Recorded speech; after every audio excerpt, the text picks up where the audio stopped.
Thank you for staying with us so far on the Joy News Prime. My name is Gary L. Smith, and this is time for the sport. We begin with a story making the rounds about the National Youth Authority, who are giving us details about the Azuma Nelson Sports Complex and the renovation.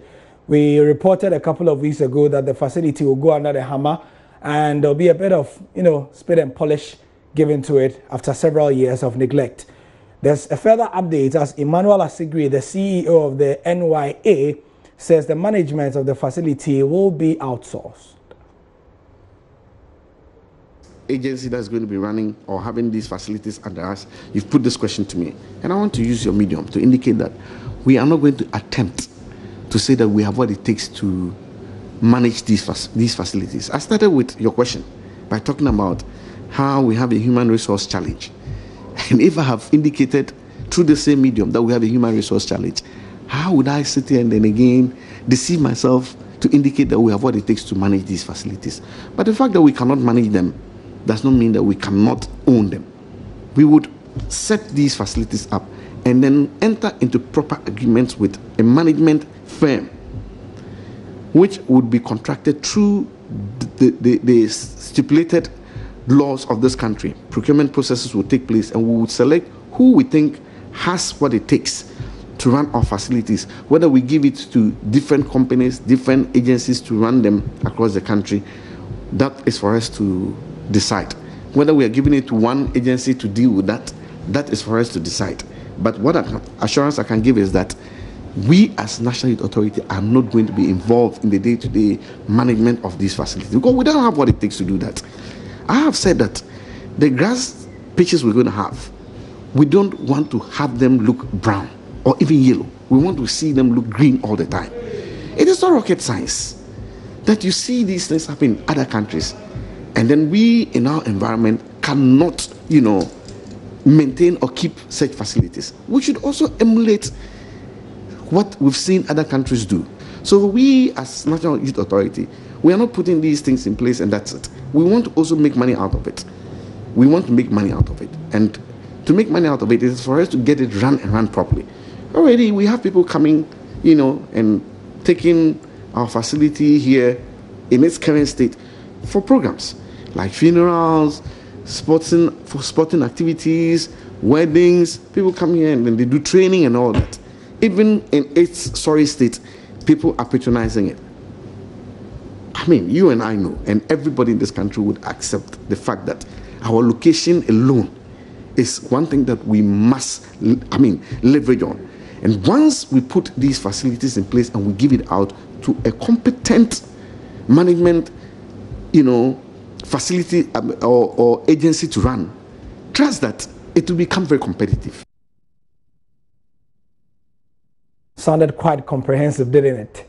Anyway, to athletics, and there's something happening in Ghana athletics, because in the past couple of weeks we've seen the World Indoor Championships and a good Ghanaian representation that was properly sponsored by the Ghana Olympic Committee. We've also seen a sponsorship from Cocoa from Ghana that's enabling our athletes to go and participate in the Commonwealth Games that's coming in Australia. Now, just because fitness has pledged more support for athletes in the country, and the CEO is Sarah Asafo-Adjei. With Ghana Athletics, we've signed a collaboration with them to help them stage a number of local competitions, the circuits and the national competition. And so what we do is we secure sponsorship from the corporate Ghana, and we also support a certain number of athletes with their non-technical training needs, like their clothing, their feeding, their transportation. We also give them quality medical care and the services of a nutritionist and a psychologist. For us, we only have 4 athletes at the moment, but the fact that 2 of them are going to the Commonwealth is making us very proud. And at the circuit in January, they did well, but the progress between the circuit in January, which was at Secondary, and the circuit in Cape Coast in 24th February was massive. They had all dropped their times. I mean, Rafiatu had dropped her time. She had set a new personal best. And Ho Haluti, who is the other one we are supporting, had also set a new personal best in both the 100 meters and her 200 meters. For the coaches, we don't get involved with the technical, but we do incentivize the coaches. The coaches set goals, targets for their athletes, and when they meet them, we reward them. For the athletes themselves, we give them a feeding allowance so they're able to buy the right food that the nutritionist has advised. We also give them transport allowance so that they don't have to walk to training. If they have to walk to training, they'll be tired by the time they get there, so they can go to training. And then we have a nutritionist who advises them. He speaks to them on the phone at least 2 to 3 times a week, checking that they are eating the right things, asking what things agree with them. And then we have free medical from an Accra-based clinic, so they can call, they can come for checkups, and then we have a psychologist. Okay. Yes, psychologist also advising them. Okay. The next circuit is in Tamale on 19th May, and that's in conjunction with the Ghana Athletics Association. Then there will be the nationals in early July. That will be in Cape Coast, and we encourage everybody, come and watch. If you're in the area, come and see what they're doing. It makes a big difference to the athletes to have the crowd supporting them. We've spoken about the National Youth Authority. We've done some athletics. Now let's talk about the National Sports Authority, who say that they are keen to develop a pathway for athletes coming into the next series of games this year, next year, and beyond. Philippina Frimpong is the Deputy Administrative Officer. We're going to be doing things right. We're going to be following structures. Now we want to try and develop pathways for our athletes. Hitherto, athletes will come on the scene. The security services will see them. That person is good. That person is good. Recruit them into their fold, and so you have employment for athletes. But the freeze on employment affected all the areas, so we still have quite a few athletes in the pipeline who do not seem to have a way out, and you cannot compete forever. So with athletics, for instance, we began the educational pathway for them. So if you were good with your education and you were still very good and could run, we sought scholarships for you in the US, and we have about currently more than 30 athletes studying and schooling at the same time. And that is the way we want to go, so that people don't feel helpless. To some international football in English Premier League, we have the early kickoff for the big game of the weekend. Man United and Liverpool. Jurgen Klopp is speaking, and he wants his star player Mohamed Salah to just take it easy heading into this big game. In Liverpool on Saturday, at stake, second place in the Premier League and, of course, an awful lot of pride. Well, all eyes are going to be on this man, Liverpool's Mo Farah.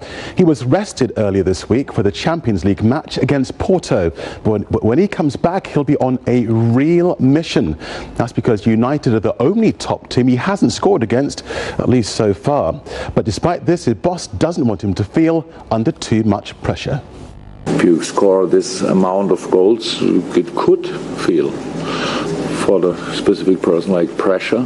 If I can deliver, then we cannot win or whatever. So in our case, there's was so far very often, especially since in the last few months, maybe not from the beginning, but we always found somebody else who could make then the difference. And so that's good for us, good for him.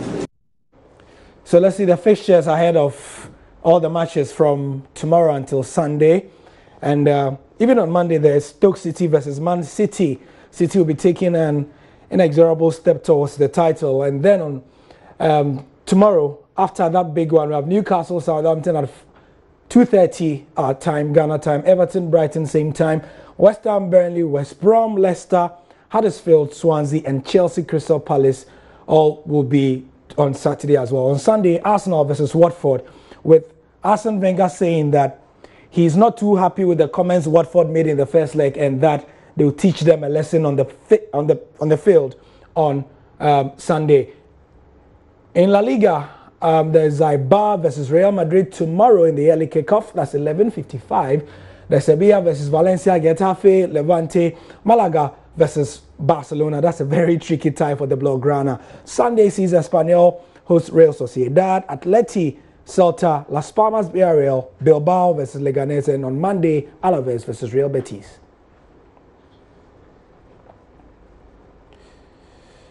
Why don't you join me on the football show where we look at the weekend fixtures in detail. We take your calls. Also, we do a bit of this and that. I'm Gary L. Smith, and I'll see you in a few hours.